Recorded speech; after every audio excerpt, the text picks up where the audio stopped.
All right, I'm ready to go live.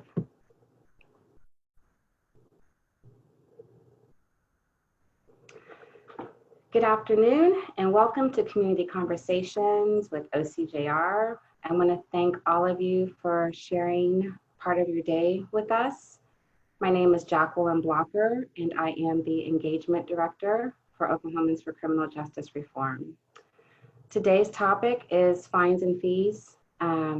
So many individuals, even after they have served their time, are crippled by the mountain of fines and fees that can accrue having served time or even parole or probation. So while we are going through these difficult times, it is still important for us to continue to move forward in this reform movement. It's even more imperative now than ever.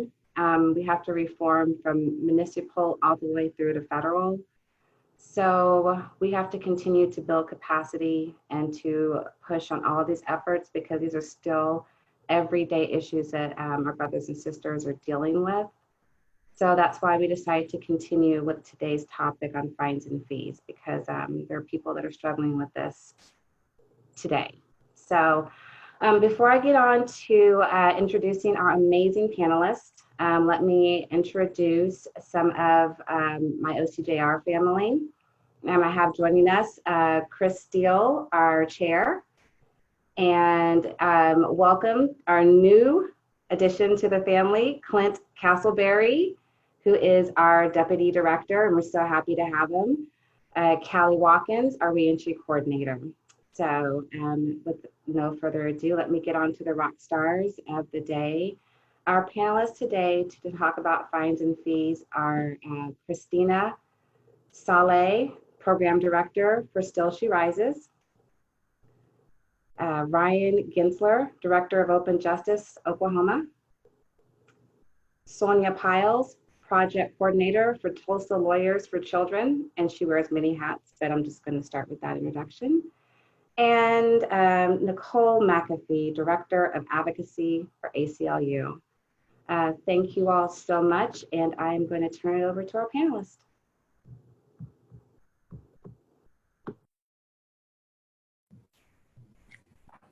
Thanks, Jacqueline, so much for having us. I will get started by talking a little bit about sort of where I see fines and fees from my lane of work. As you said, my name is Nicole McAfee. My pronouns are she, her, hers. And I do work at ACLU of Oklahoma, largely in the policy and advocacy lanes, and particularly with the Campaign for Smart Justice that works on decarceration and challenging racism in the criminal legal system.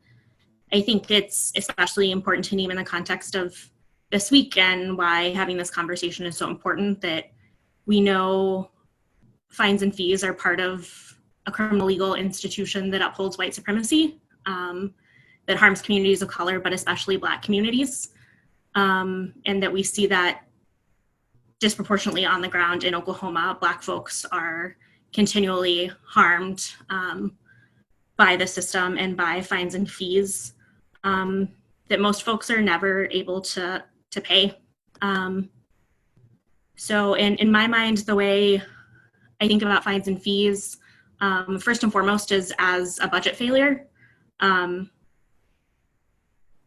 We, at some point in time, and especially sort of as we move to a tough on crime moment, stopped funding our court system as the government should. And in creating this sort of user-funded pay-to-play model, we disproportionately harmed the folks who are already trapped in increased criminalized states, especially in Oklahoma. It incentivizes mass criminalization and mass incarceration because prosecutors especially are asked to cover the cost of their court system to help cover the judicial system by criminalizing and penalizing folks. It extracts wealth, but it also just imposes unaffordable debt for most people. And I think in that conversation, we have to talk about alternatives, that ideally the end goal is that we eliminate user fees from the system, that courts should be fully funded from public revenue, and user fees intended to recoup operating costs of the criminal legal system should be eliminated completely. That if there are fines should always be proportionate to the offense charged and should impose an equal relative burden of punishment on people regardless of their wealth. So having sort of a single amount doesn't work. And those are sort of at least first steps in my mind of having a discussion about how we get to an in place and undo the harm fines and fees continue to cause in our criminal legal system, but then also make space for the way we talk about how we make reparations for the harm that has been caused already and is continually caused to folks sort of caught up in a system of fines and fees.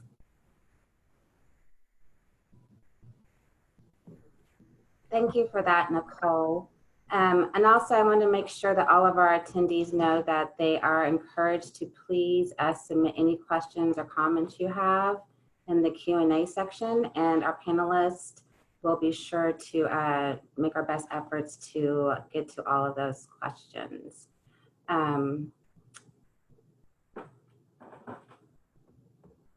Actually, I have one that just came up now. I don't know, Nicole, if you can answer this question, but LaShonda asked if people on Social Security coming in contact with the municipal courts are barred from paying the type of fees out of the Social Security check. And then why some courts in our state do not have restitution program with community service programs to help pay for fines.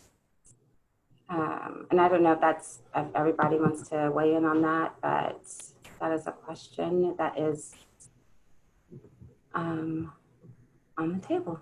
To answer the first part of that question, there is a federal rule that says that Social Security disability, basically Social Security payments, monthly payments, it's not that the individual is barred from using that money to pay for court fines and fees, but that the state is not allowed to consider that income when assessing somebody's ability to pay, and cannot expect that they will use that money to pay off outstanding debt to the court. And so it really should not come into consideration. A lot of places will use it as a kind of preliminary assessment of somebody being unable to pay fines and fees. If you're receiving that money, we know the federal system has done an evaluation of your circumstances, and we can use that as a shortcut to be able to confirm that you don't have the ability to pay this. And it's just a quicker path in a court hearing that needs to happen in somebody's ability, in determining somebody's ability to pay. But the individual is never barred from, that money is theirs to use, and they can use that money to pay off any debt that they have. So the burden isn't on the individual, it's actually on the courts. And we do have judges here in Tulsa County, at least, that actively consider Social Security income as income and expect people to make payments based on the fact that they're receiving that income. Thank you so much, Christina. I am going to now switch over to Ryan, and Ryan is guru with the numbers. So I'll just turn it over to you. Thanks, Ryan. Yeah, thank you so much for having me, Jacqueline, and for hosting this very important conversation. It's especially timely, I think, because according to the latest census data, 1.3 million Oklahomans have lost all or part of their employment income since March 13th. It's about half of adults in the state. And we know that the people who tend to be involved in the justice system, especially frequently, are people at the lower end of the socioeconomic spectrum and who are most vulnerable to job loss in times like these. So,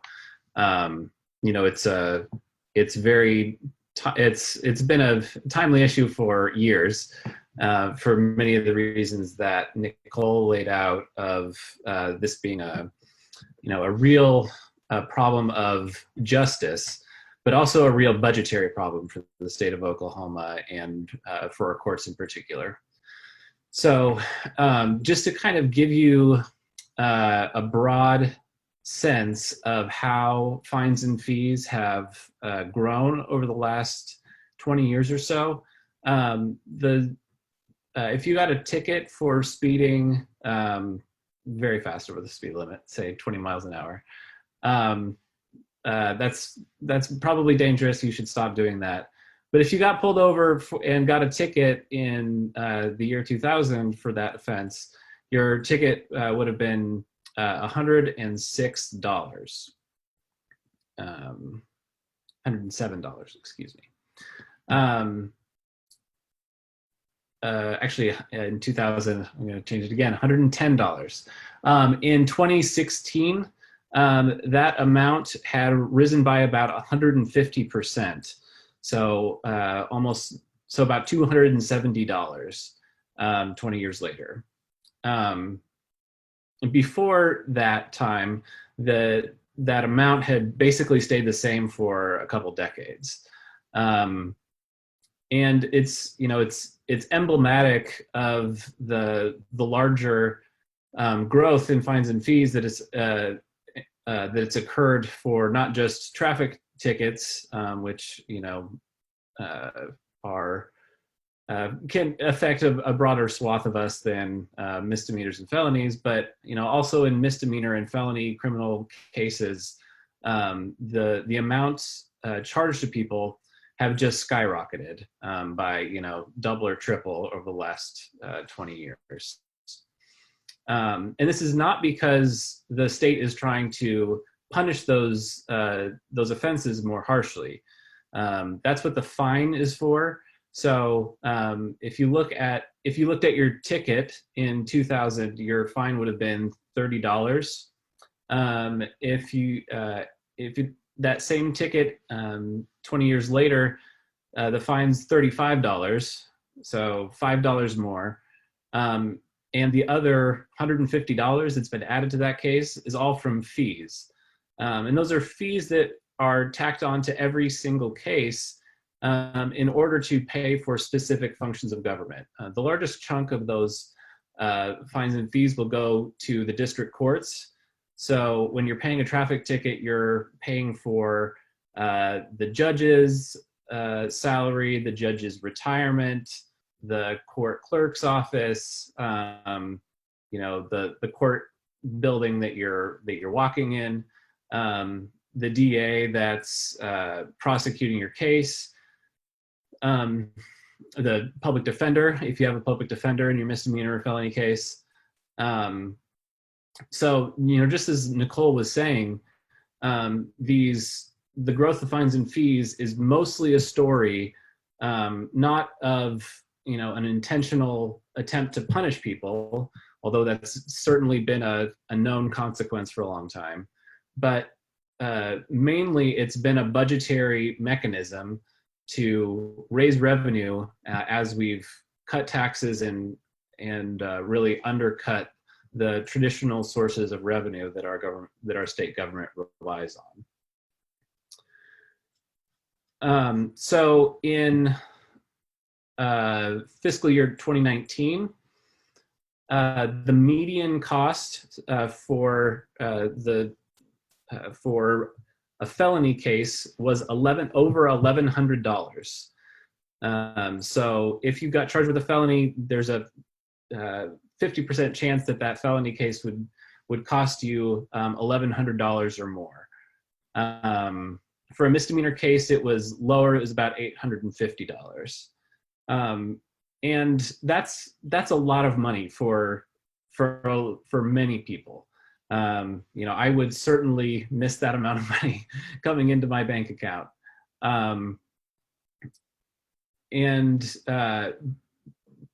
Often these fees will multiply if you have several charges against you. So you can easily get into $5,000 or $10,000 relatively quickly. And this is just in court costs. This is just the money you owe to the courts. On top of that, you have what Nicole had mentioned earlier, the fees that fund different agencies, namely the prosecutor's office. So DA fees, you can be, if you get a deferred sentence, and Christina, correct me if I'm wrong, if you get a deferred sentence, you'll often be put on DA supervision, and you'll be paying $40 a month to the DA's office to be supervised. If you don't get DA supervision, you could go under supervision under DOC, Department of Corrections, pay them $40 a month, and you could also at the same time pay the DAs $40 a month anyway under a prosecution fee called the 991 fee. So these costs come from everywhere.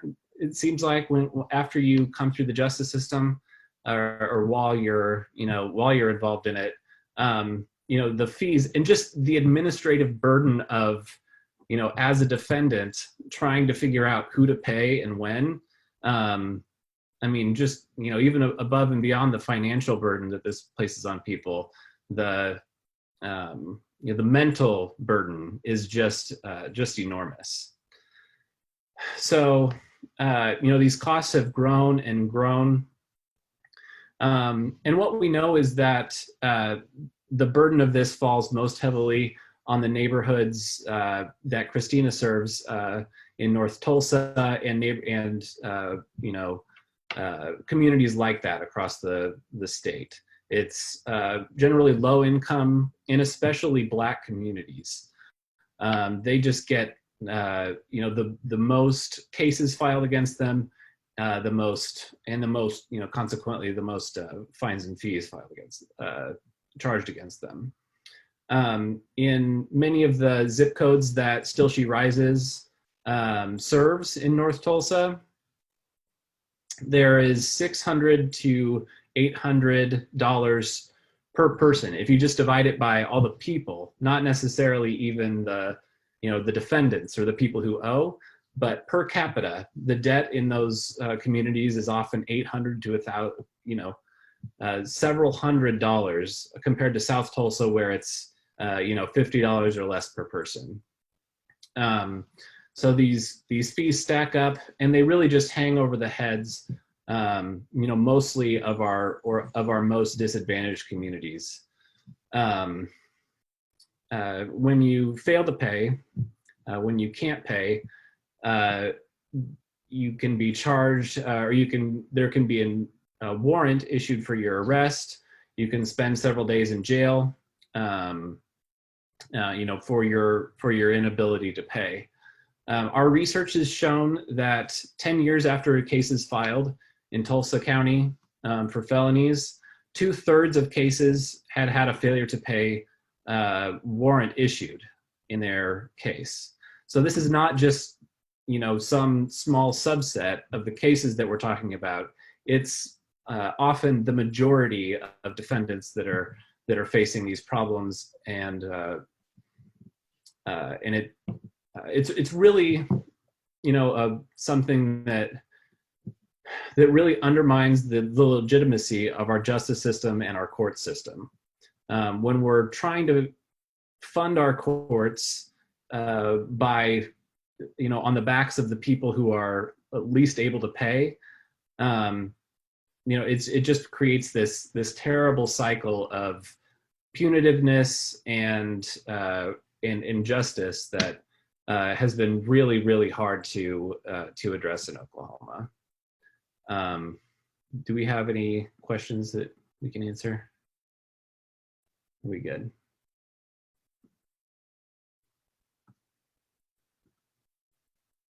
Jacqueline, you're muted.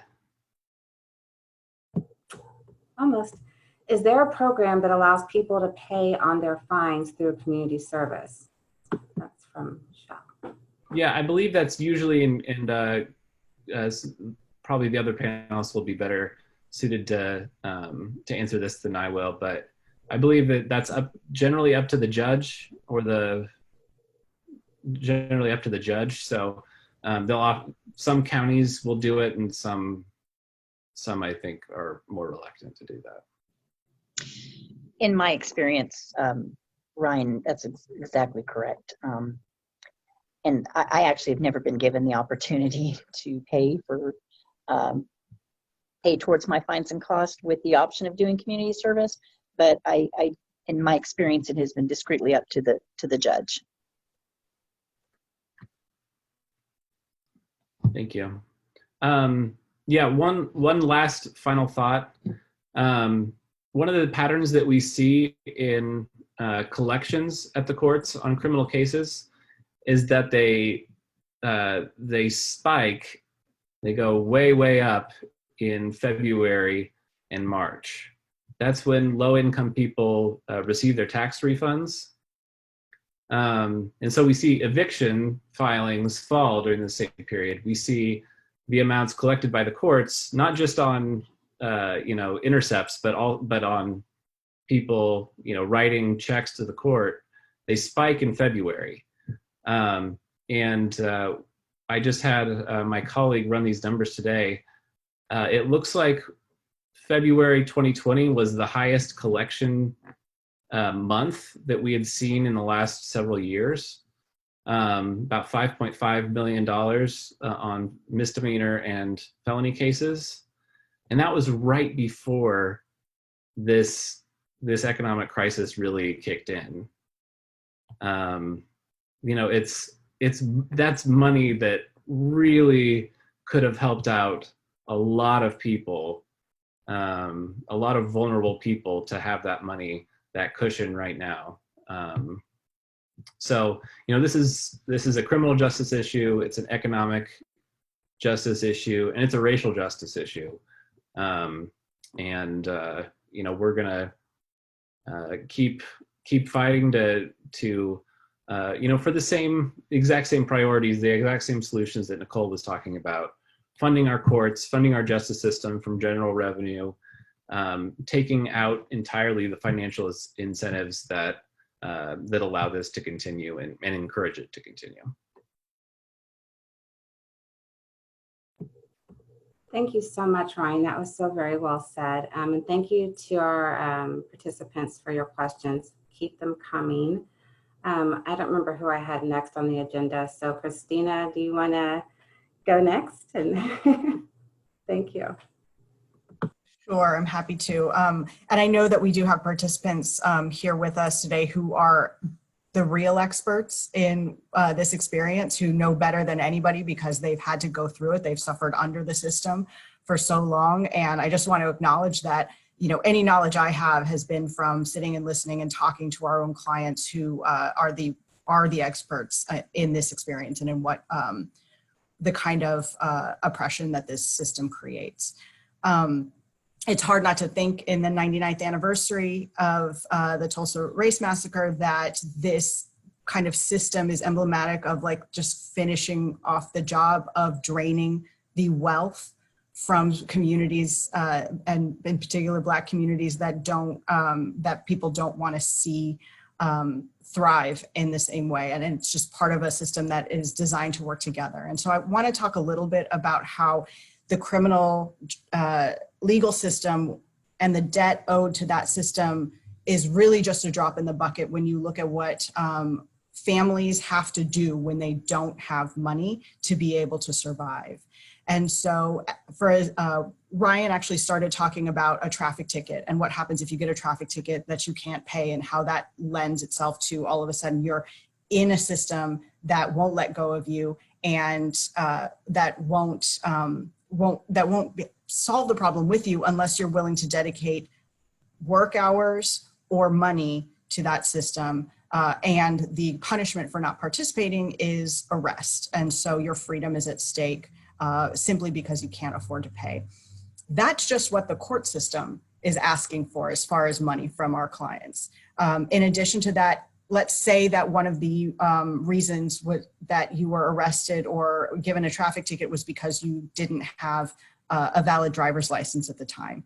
Well, all of a sudden the Department of Public Safety is implementing their own line of debt against you to even be able to get back on your feet, to have a valid driver's license, to be able to drive around and do the things you need to do, go to the grocery store, take your kids to school, without the fear of arrest, without the fear of additional debt. And so that's the Department of Public Safety. In addition to that, one of the things that our office has really been looking at is the different social service networks that are in place here in Tulsa County to assist people who have basic needs like food, paying their electrical bill, paying rent, and other basic necessities. And they are spread all over this kind of really large area. And with no public transportation and no free options, people are basically forced to take that risk every day. To take their kids to school, to go to the grocery store, to go to the doctor's office, to meet the basic needs of them and their families. And there are sometimes even financial obligations associated with just tapping into those resources. So when you don't have resources, you need resources in order to access resources. And all of this is happening to the exact same group of people who are finding themselves stuck in the perpetual loop of owing debt to the courts, being arrested, coming back, being put on some form of a payment plan, or being told to do work hours that you need to be able to get to through some form of transportation.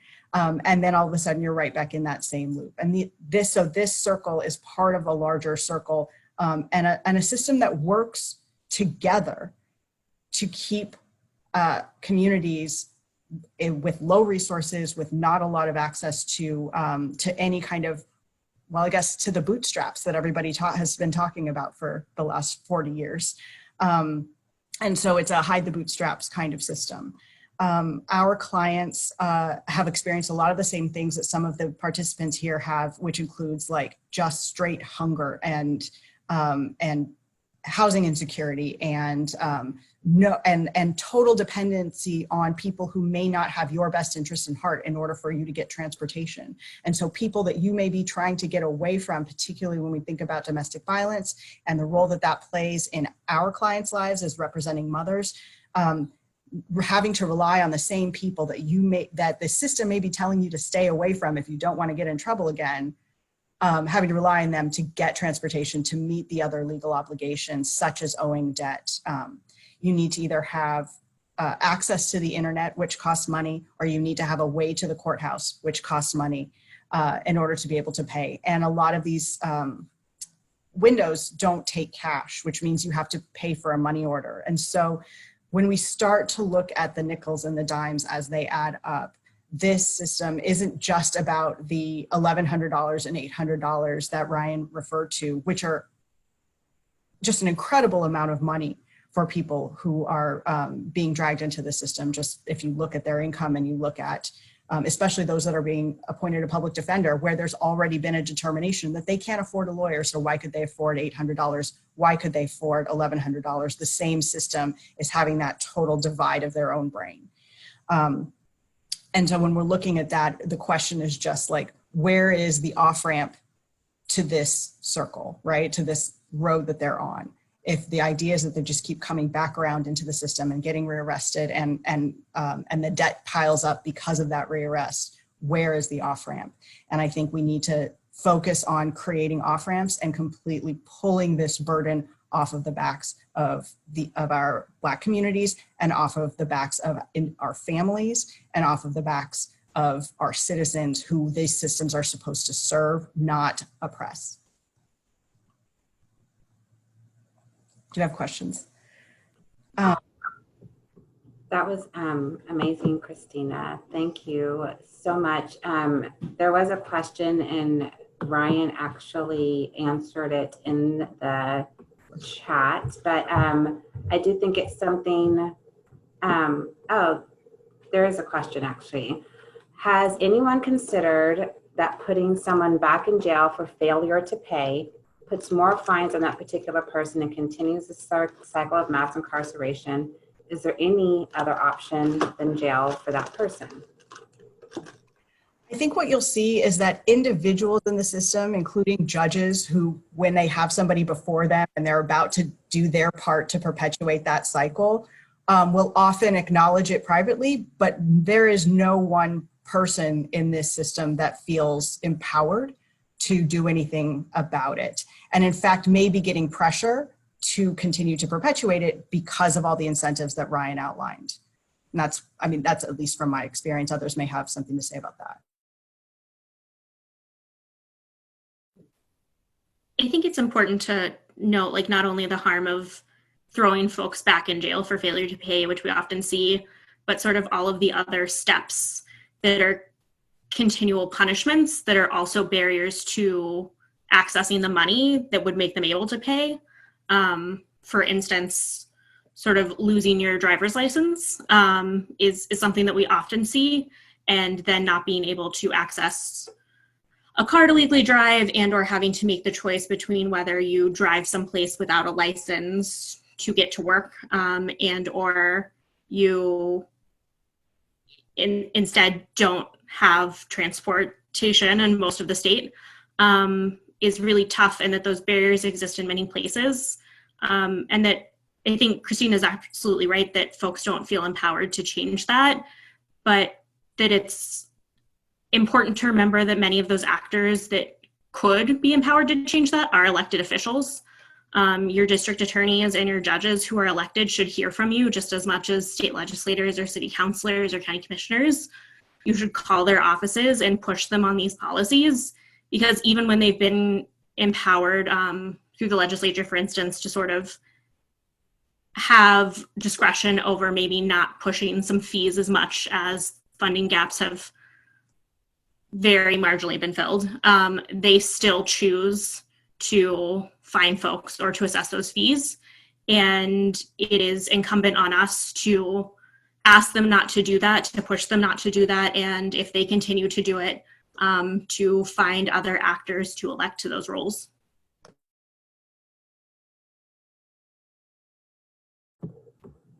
Thank you.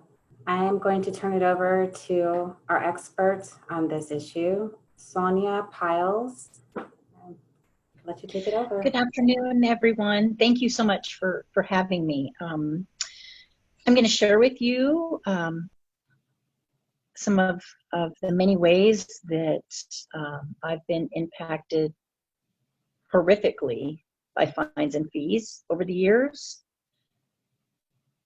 I'll start off with, I was released from the Department of Corrections in 2001 after serving a 3-year sentence on a low-level drug charge, and thousands and thousands of dollars of fines and fees were imposed on me. And that just felt like such a huge weight, a heavy burden that I just couldn't bear. And not only that, but the extra, and I think it might have been Ryan that mentioned it, the extra, I think it was $40, actually it was $80 at that time a month, in addition to the court and fees to my parole officer. And I was expected to pay hundreds of dollars a month upon my release. And I'm not only trying to pick up the pieces and stay on the right path and make healthy decisions for my life and the lives of my children, I'm trying to obtain housing, and now there's that barrier. Now I have a felony conviction on my hands, and on my record, excuse me, not on my hands, and trying to obtain housing and worrying about if I'm going to end up back in prison because I do not have the means to pay monthly this extraordinary amount. Not only that, but having to make the decision of, am I going to feed my kids today, take care of their needs, keep a roof over our heads, or am I going to pay this egregious amount of money this month? Having to make that decision was so stressful, and it was literally traumatizing to me. And I lived in fear for so long of how do I decide? Well, it's a no-brainer for me. I'm going to take care of my children. I'm going to keep a roof over their heads, and I'm going to risk the chance of going to jail or possibly back to prison, because that's what I was threatened with over and over again for so long. And that caused me to end up right back in that vicious cycle and making decisions that weren't healthy because I needed to make ends meet. I was working so hard to do the right thing, to make the changes necessary to move forward in my life and put this madness behind me. But the vicious cycle continued because there was no way out. And I felt like my back was against the wall. To give you an idea, upon my release, I owed several $1,000s from those 1 or 2 cases. And I'm still paying on those today. And that was 2000. They're from 1994, if we'd like to get technical. And I'm still paying on those as well because it was such a huge amount of costs. And, you know, I've paid thousands and thousands of dollars. I still owe thousands of dollars. And I owe thousands of dollars in another county. And it has just been devastating to my family because I cannot count the number of times I've been arrested for failure to pay.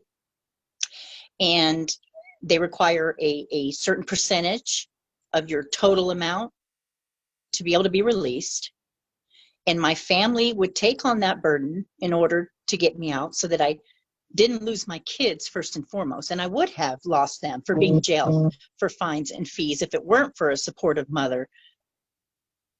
I've lost vehicles, I've lost jobs, I've lost homes, on more than one occasion because I couldn't afford to pay, or I was jailed and held without bond because I'm not a rich person. My family's not a rich person. They couldn't afford these thousands of dollars. Today, my life looks much different, and I've worked so hard to get where I am today, but I still have this heavy, huge burden on my back of fines and fees. And I've often said and wondered, am I going to go to my grave still owing fines and fees? You know, I just want this to be over with. And one of my greatest hopes and dreams for myself is to be granted a governor's pardon, to have my background, my slate wiped clean. But I cannot do that until every penny of my fines and costs are paid. And that hurts. It hurts because I'm not a rich person. And it's just terrible what I've seen it do to not only myself personally, but so many wonderful people that I know that are desperately trying to do the right thing, but there's just no way out of it.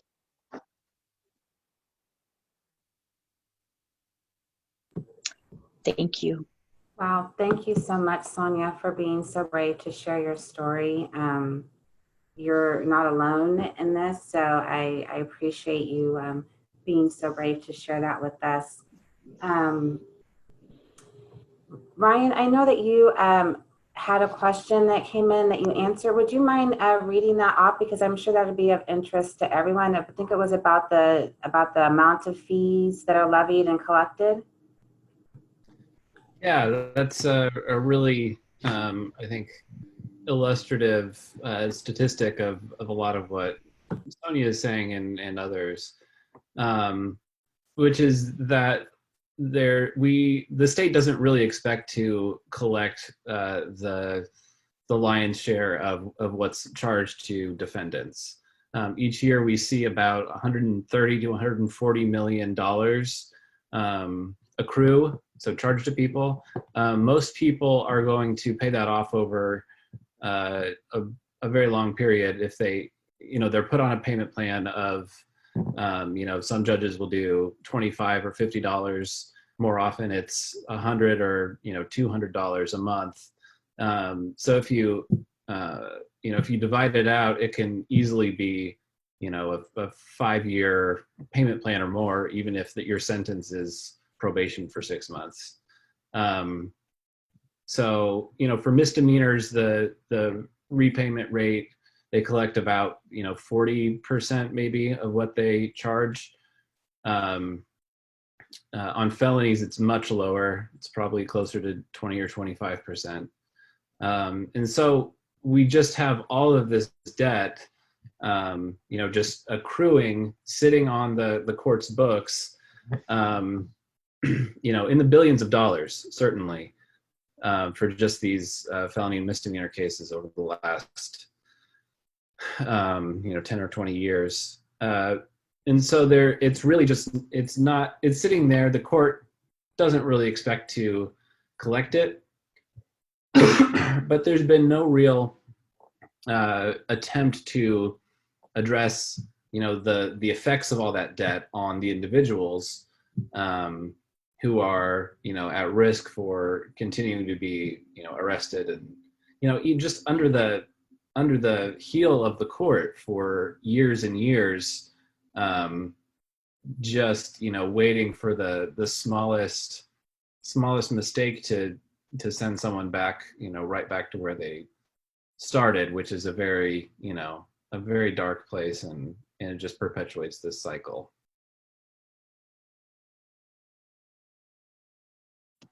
One thing I would like to add, something that has impacted so many of us that have been involved in the criminal justice system, is about 10 consecutive years, the state has been taking my state income tax return, but I never see where it's applied to any of my fines and fees. The number that I owe seems to never go down. So that's interesting.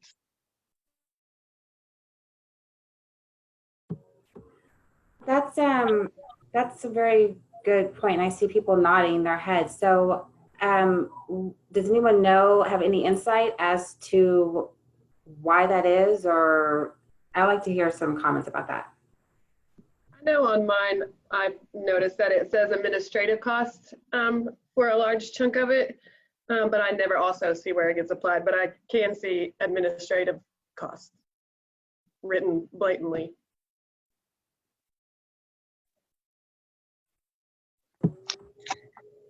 And one other thing is my experience with Aberdeen. Some of you know that name, right? A collection agency that was working with Tulsa County. And for years, I was paying my monthly fees directly to them.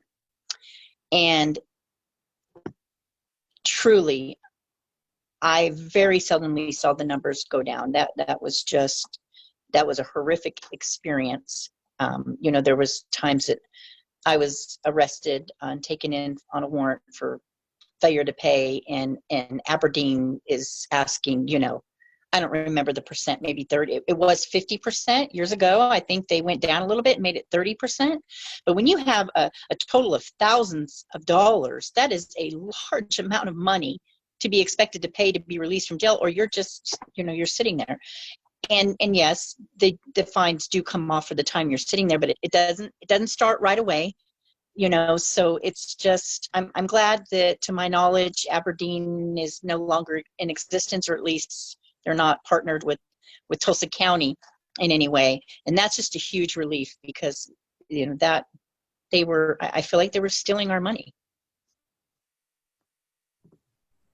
It's a great point, Sonia. Thank you so much. I have to just tell you again, you're just one of my heroes. You're just such a powerful advocate. So thank you so much.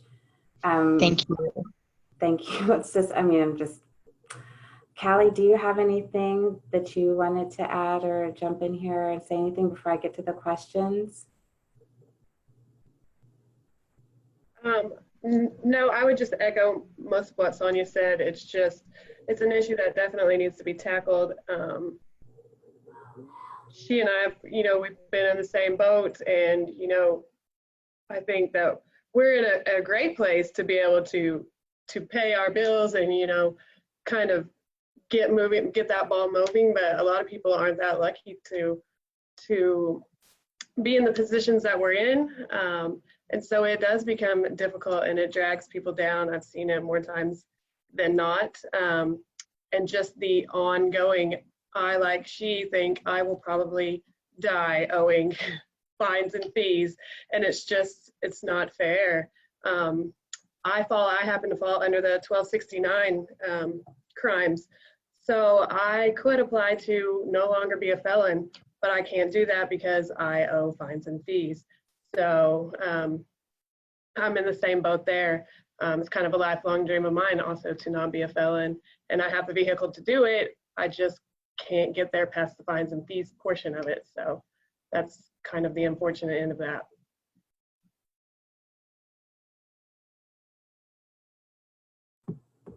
Thank you, Callie, for sharing that. I think this is important for us to have these conversations and for people to share their experience, the lived experience. It's one thing to see it on paper. It's another thing to see and hear the people that are actually living this everyday burden and the stress that it can put on individuals. So thank you for everyone sharing their stories. One question that we had was, is there a program for helping with fees associated with the reinstatement of driver's license?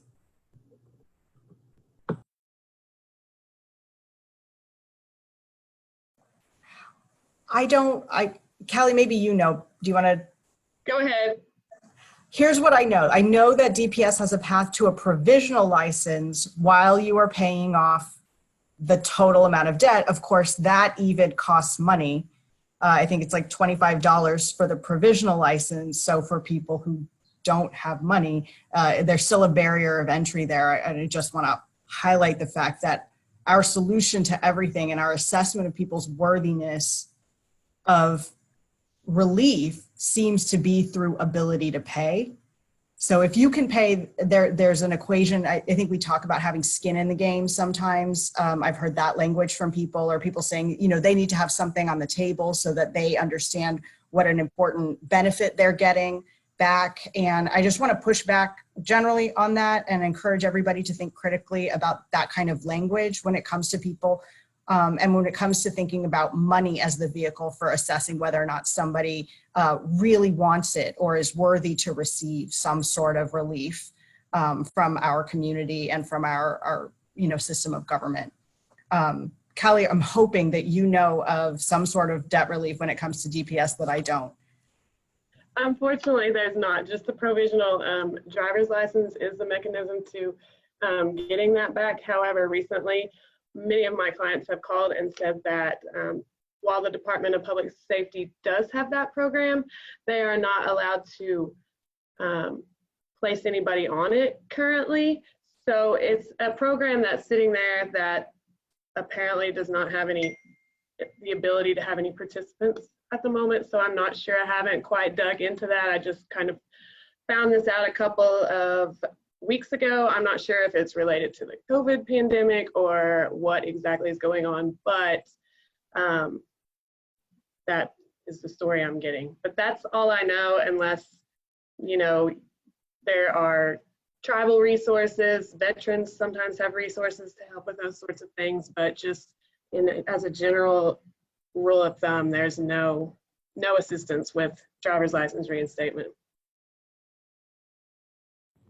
And for those that might not know, I'm sorry, Nicole, but will someone explain what a provisional license actually is and what that entails? So a provisional driver's license will allow people who are approved to drive to and from work, school, or church. It's not a driver's license to drive around there's certain hours that are applied to it. I believe, like Christina said, I think it's $25, $50 at the most, $25 to $50 a month that you pay to the Department of Public Safety. Those funds are applied to your reinstatement fees or your fines that you owe to the Department of Public Safety. So it is lessened by the amounts that you pay each month, but it does give you the avenue to be able to drive to work or school or functions that would make your life more successful. Thank you, Callie. Nicole, did you want to jump in there? I was just going to make a note that Damien had shared, and I think it's important that if you miss a provisional license payment once under current law, you become ineligible for provisional license forever. And under the current law, you're technically not even allowed to drive to the grocery store. I think it's important in this discussion that while there are lack of programs, that there is at least folks looking at some of the policy change, specifically around making sure that failure to pay doesn't trigger a loss of a license. I know Representative Nicole Miller carried some legislation that was really championed by the Oklahoma Women's Coalition this last year around that. And while it didn't make it through the hurdles to become law, that I think that there is space in policy realms as well as sort of with actors who have discretion that we should call judges and DAs and our representatives and senators about shifting policy in practice and in statute around this.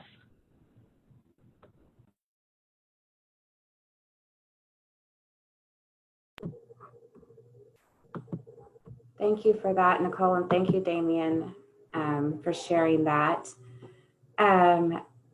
So before we end, I want to see, I want everyone to go around and, I mean, this is heavy, but I know there's got to be hope. So what type of solutions? I know, Nicole, you just mentioned that there are some lawmakers that are addressing this issue, and I know that there's advocacy around this issue, but some positive notes, some things that people, some things that make people look forward to, hope, things of that nature, so that we can know next steps and ways that maybe we can tackle this huge burden of fines and fees for individuals.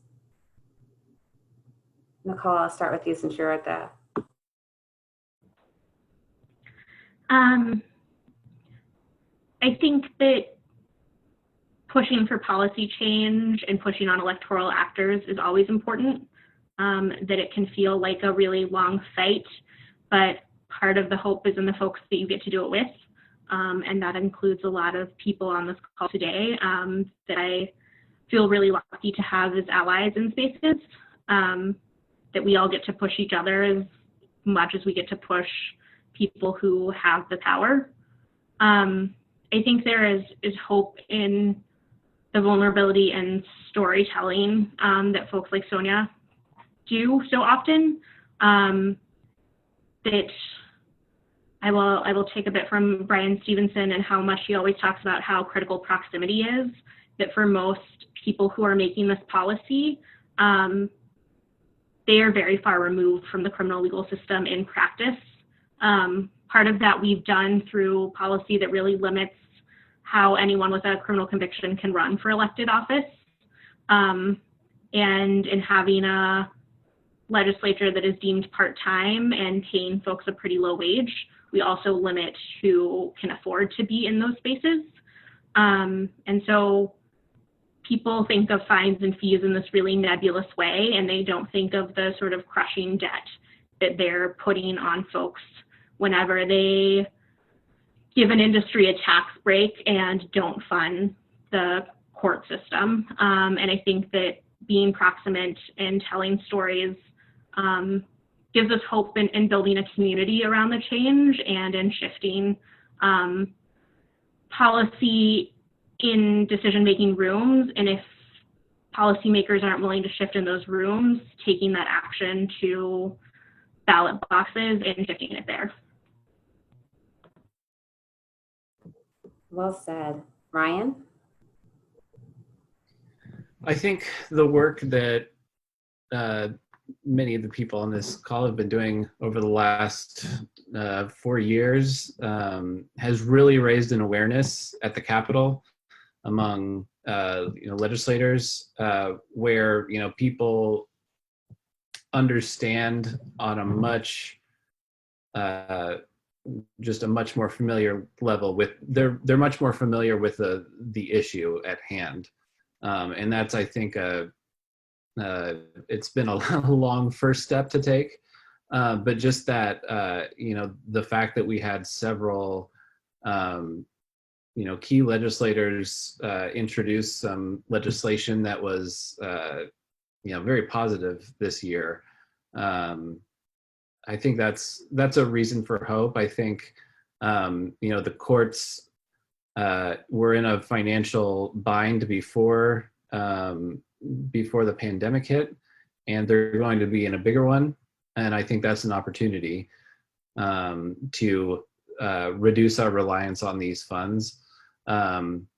So we just have to, do what we can to seize that opportunity and, to the extent possible, just strike while the iron's hot. And that's going to be, over the next several months as we gear up for another legislative session that, will be here before we know it.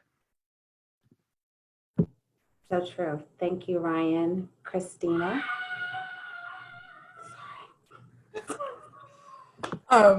Sounds like more fun's happening over there than over where I am. I think I want to talk a little bit about what's going on inside the courtrooms, and I can only speak for what's happening in the city of Tulsa and Tulsa County. But one of the things that our attorneys have been able to kind of systematically chip away at is this glossing over of the fact that fines and fees are being imposed on people at the moment of plea and at the moment where it's actually where the rubber's hitting the road, and people can walk away with no debt, or they can walk away with a crushing debt that begins a cycle. And our attorneys have had to have some really awkward conversations with people in the courthouse, have had to push back on judges who don't want to hear them, don't want to address it, want everybody to just handle business the way it's always been handled, in the back of the courtroom, behind closed doors.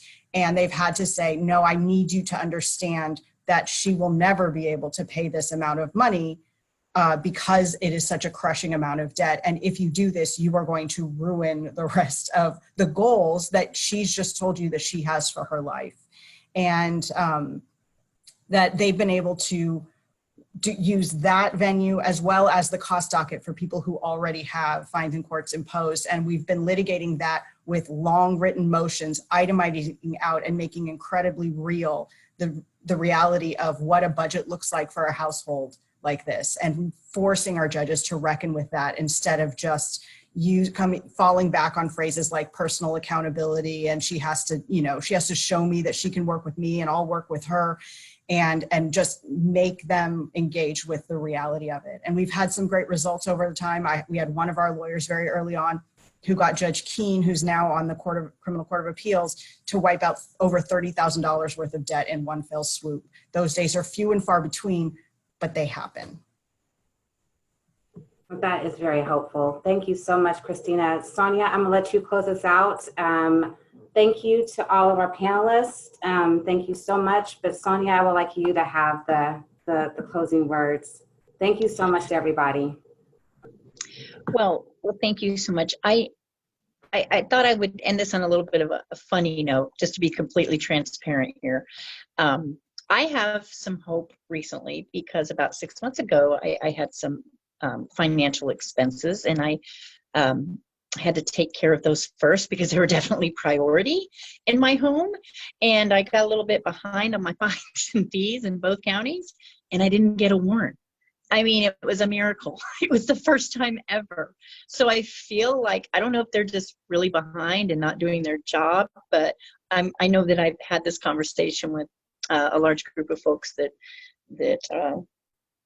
I speak with, and they've had the same experience. So, I do think things are changing very slowly, but my hope is for people to stop being oppressed. My hope is that people don't have to feel like they're never going to get from under this, that this huge black cloud of burden is going to go away. I want there to be hope that it is going to go away, or that it's feasible. Like, I can handle this. Like, I can handle to pay $25 a month on, $500. I mean, that's still a lot, but I'm just pulling numbers out of the air. My hope is that we can move forward as a state in building up our communities. Yes, we've had involvement with the criminal justice system, but let's close those revolving doors that I believe were set in place purposely, so that, it's a money-making industry. And my hope is that I don't die owing fines and fees, and that nobody has to lose their home or their children or their belongings or their job because they weren't able to afford to pay to get out of jail for not paying fines and costs. Thank you all again so much. Thank you for taking time for this very important topic. A recording of this webinar will be posted to the OCJR Facebook page later this week. So please let your friends and families know if they were unable to join today that they can view it on our Facebook page. Thank you again so much to all of our panelists. Such a pleasure to work with all of you. Thank you, and we'll see you all next week. Bye-bye. Bye, Nicole. Thank you.